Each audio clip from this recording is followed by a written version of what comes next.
ये सीधी तस्वीरें इस वक्त प्रधानमंत्री नरेंद्र मोदी की आपको नजर आ रही हैं। राजघाट पर इस वक्त प्रधानमंत्री नरेंद्र मोदी मौजूद हैं और राजघाट पर बापू को नमन करते हुए प्रधानमंत्री नजर आएंगे, महात्मा गांधी को श्रद्धांजलि देंगे।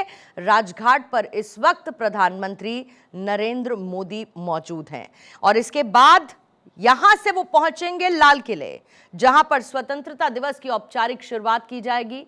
और क्योंकि बापू का योगदान हमारे जीवन में और आज़ादी में खास तौर पर जिस तरीके का रहा है, जिस अहिंसा का रास्ता अपना के, जिस दांडी मार्च को करके बापू ने अहिंसा का मार्ग अपनाते हुए देश की आज़ादी में अपना योगदान दिया, महात्मा गांधी को आज इस मौके पर नमन करेंगे। श्रद्धांजलि देते हुए प्रधानमंत्री इस दौरान नजर आएंगे। आज की वो तस्वीरें देखने को जगह जगह से मिलेंगी जहां पर बापू को नमन भी किया जाएगा, वंदे मातरम भी सुनने को मिलेगा। पहली बार 150 साल क्योंकि पूरे हुए हैं वंदे मातरम को, ये मौका जब लाल किले की प्राचीर से वंदे मातरम और राष्ट्रगीत की प्रस्तुति होने वाली है। और दूसरी तरफ राजघाट की ये तस्वीरें हैं जहां पर प्रधानमंत्री बापू को नमन करने के लिए पहुंच चुके हैं।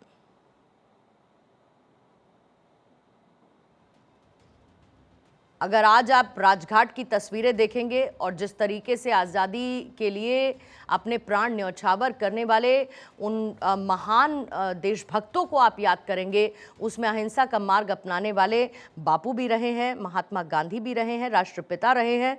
और आप ये कह सकते हैं कि आज़ादी हमें विरासत में मिली।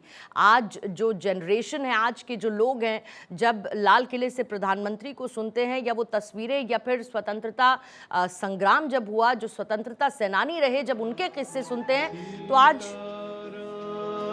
सीताराम भज प्यारे तू सीताराम, सीताराम सीताराम भज प्यारे तू।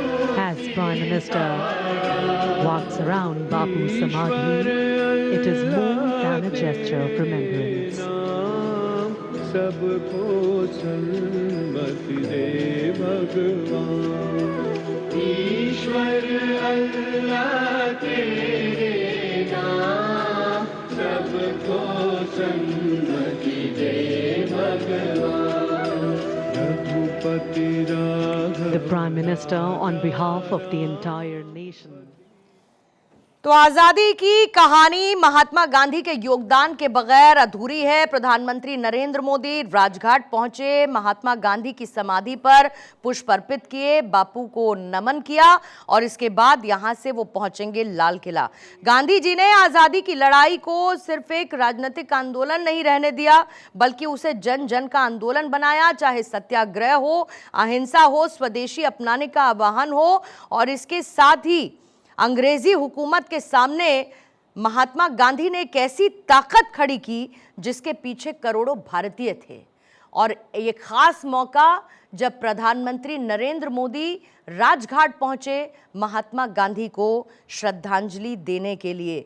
चंपारण से लेकर खेड़ा तक, असहयोग आंदोलन से लेकर नमक सत्याग्रह तक और फिर भारत छोड़ो आंदोलन तक, गांधी जी ने देश के आम व्यक्ति को आज़ादी की लड़ाई का नायक बनाया, हीरो बनाया। और इन सब की बदौलत आज हम आज़ादी महसूस कर रहे हैं, आज हम आज़ाद हिंदुस्तान का हिस्सा हैं।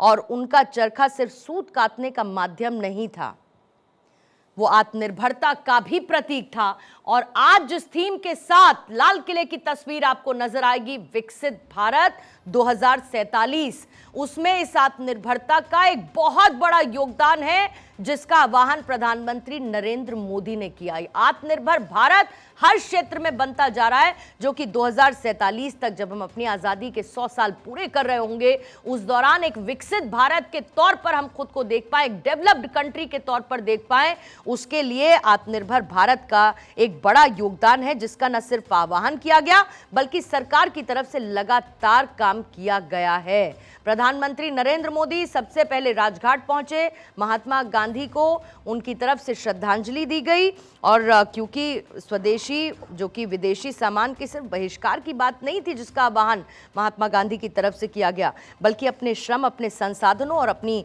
क्षमता पर विश्वास करने का भी वो संदेश था। आज उसी विश्वास को बरकरार प्रधानमंत्री नरेंद्र मोदी भी रखते हैं। जब पूरा देश आत्मनिर्भरता की तरफ जाता है, जब देश का स्टार्टअप इकोसिस्टम मजबूत होता है, जब देश इंपोर्ट को कम करके एक्सपोर्ट में बढ़ोतरी करता है, जब देश वोकल फॉर लोकल होता है, और ये है वो मजबूती जो भारत देश को मिल रही है।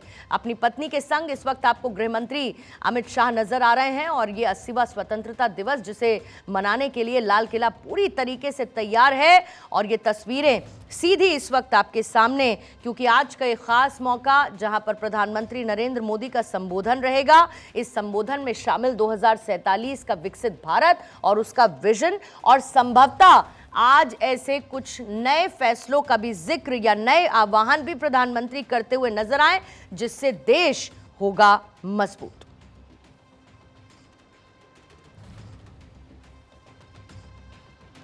और फिलहाल रुकेंगे एक और छोटे से ब्रेक के लिए। आजादी के इस महाजश्न में अपनी हिस्सेदारी आप निभाते रहिए।